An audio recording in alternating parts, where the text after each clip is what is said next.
Hey, what's going on everybody? Chase here at Rocky Mountain. Thank you for checking into our YouTube channel. So today's video, we're gonna go through and show you the first 5 items that I would tell you to go buy if you're just getting into mountain biking. So whether you plan to go to a bike shop and pick up a bike for the first time, if you're gonna buy one used, maybe you already bought your bike, but you haven't really bought any items to go with it yet, these are the items that I would say you need to have just to go out and get started on your mountain bike. And once you've bought these items, then you can start to work more and more tools into your lineup to start doing more maintenance jobs on your bike. But these are just the basics. And I would love to hear your feedback though. If there's something up here that maybe we missed that you would recommend that somebody have, you know, with them on their person when they're riding or in the garage for a first-time mountain biker, what is it? Get that conversation started down below. That being said, let's start out with item number 1. It's a bike stand. And I know what you're thinking, you just spent a lot of money on a mountain bike. Why would I go spend, you know, maybe a few $100 on a bike stand? But here's the deal. Bike stands are so convenient. There's a lot of jobs that you can do without a bike stand. If it's just adjusting your levers, if you're just lubricating your chain, making small adjustments like that, you don't need a bike stand. But a bike stand makes everything easier. And there's a lot of jobs that you're gonna be doing, you know, eventually on your bike that you're gonna need a stand for. If you're adjusting your derailleur, if you're gonna be changing out the cables on your mountain bike, if you're bleeding your brakes, you wanna take your rear wheel off or your front wheel to get to the steering stem and those bearings, anything like that, you're gonna need a bike stand to do it. But here's the other big kicker with these too, is that maybe you're in an apartment, you don't have a lot of storage space. What's nice is that a bike stand gets your bike up off the ground, so it makes it easier to store. And even things as simple as just lubricating your chain, tightening down your cranks, you know, looking at your wheels and spinning those to make sure that they're spinning true.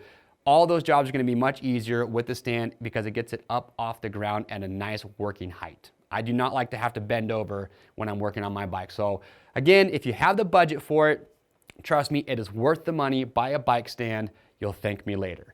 Next up from that is just Allen keys. And a lot of you probably already have Allen keys in the garage, but if you don't, you're gonna need some. And now all mountain bikes, or at least the ones that I'm aware of, are gonna use metric Allen wrenches.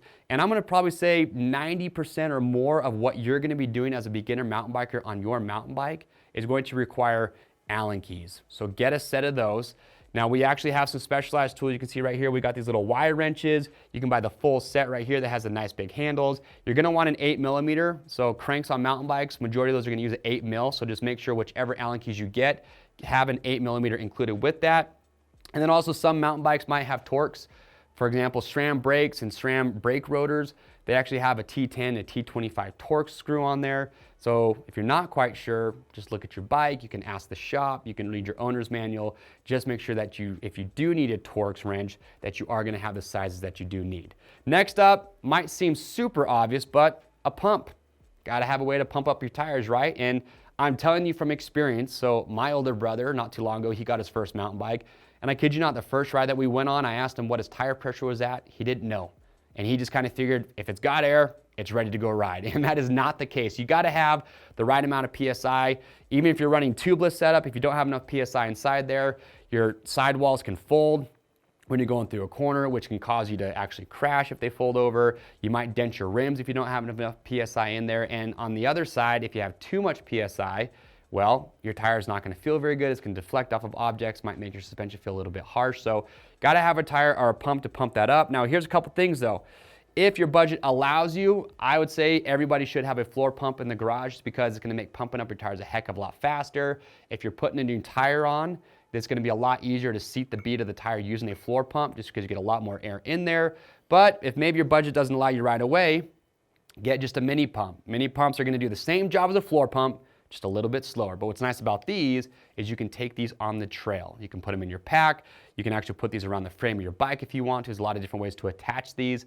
But if you can only afford one right from the get-go, get a mini pump because it'll do everything a floor pump can. And then later on, when you have the budget, get an actual floor pump.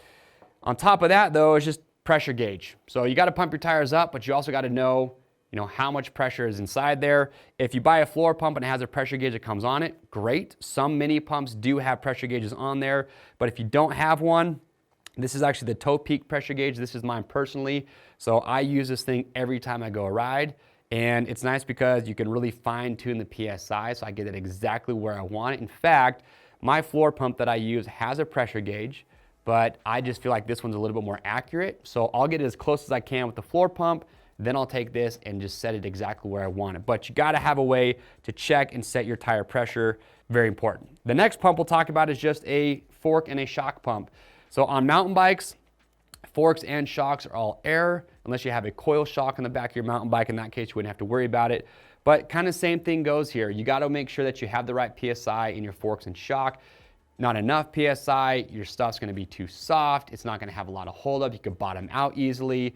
Too much PSI, and your suspension is gonna feel harsh, it's not gonna be very comfortable. So you gotta have a fork pump and a shock pump to make sure you have that setting correct. Now, if you're not quite sure what your PSI range should be, again, whoever you buy the bike from, if it's a shop, they should be able to give you that answer, or you could ask the person you bought the bike from, refer to your owner's manual, or I know that with suspension companies like RockShox and Fox, you can go to their website and they will give you all the information that you need to know, give you a good baseline as far as what PSI you should be running depending on the fork and the shock that you have, because it's not all the same across the board. So just make sure you are checking that. So next thing we'll talk about when it relates to air pressure in your tires is you gotta have some CO2 cartridges and an adapter. And this is just gonna be really just for the trail. You're gonna have situations, in fact, just a couple weeks ago, this happened with me. My brother, somehow, we don't really know how, but he lost pressure in his tire. And with the CO2 cartridge and a quick adapter, it's a quick, easy way to reinflate your tires when you're out riding. So this is something that you definitely want to have with you. We do have a couple options available. So this is one from Tuss that will just come with the adapter and a couple CO2 cartridges. We have one from Crank Brothers right here that doesn't come with the CO2, you buy that separate, but it actually has a tire plug kit inside here. So if maybe you shredded your sidewall, or if you got a bad puncture on there, you could plug that to get you home, but gotta have that. Last thing I will say though is with mountain bike tires, that you're gonna have Presta valves, not Schrader like you would have on a motorcycle. So if you already have a pump, I'll just be sure to make sure that it is compatible with a Presta valve first. As long as it is, you're good to go. Next tool, tool number 4, is just a multi-tool. So this is actually from Park Tool. This is the I-beam. This is the one that I have personally. And what's great about the multi-tool is that it's gonna come with just about everything that you're gonna need to work on your bike. And this is something that I just keep in my pack.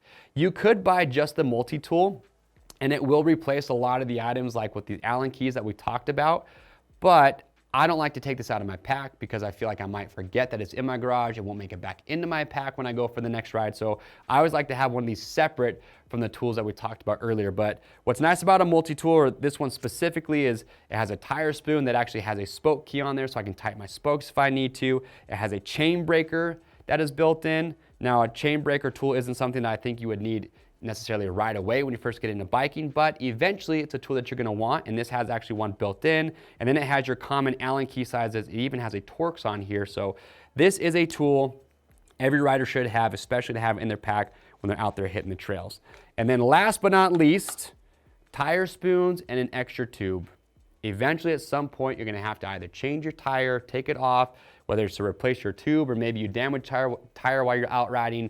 So a couple spoons is all you're gonna need to get a tire off. I would recommend, however, maybe pick up a couple sets. They're very inexpensive and you can count on probably losing a couple spoons at some point. So buy a couple extra just to have those, but you're gonna want some tire spoons and then an extra tube. Self-explanatory. Even if you're running a tubeless setup, if you shred your sidewall and you damage it, well, it's not gonna be able to hold air, but you can throw a tube inside there and you can get yourself off the mountain. It's not a permanent fix. Don't leave a tube inside a tire that's damaged, but replace that when you get back home. But what's nice though is that little tip here for you. So on my bike, I have a 29-inch front and a 27.5-inch rear. Well, I don't wanna carry 2 different tubes with me when I go ride. So I just carry one 29-inch tube and I can use that for the front and the rear tire. If you're a 29er across the board or 27.5, carry the correct tube size. But if you're a mullet, that's what they call it for me, then I can use one tube that will work for both tires. So a little tip there for you. As far as where you want to keep that, you can put it in your pack if you want, your hip pack, hydration pack. I've even seen some riders actually tape their extra tube to their frame using, say, electrical tape or duct tape. So it's always there. You always have it if you do need it.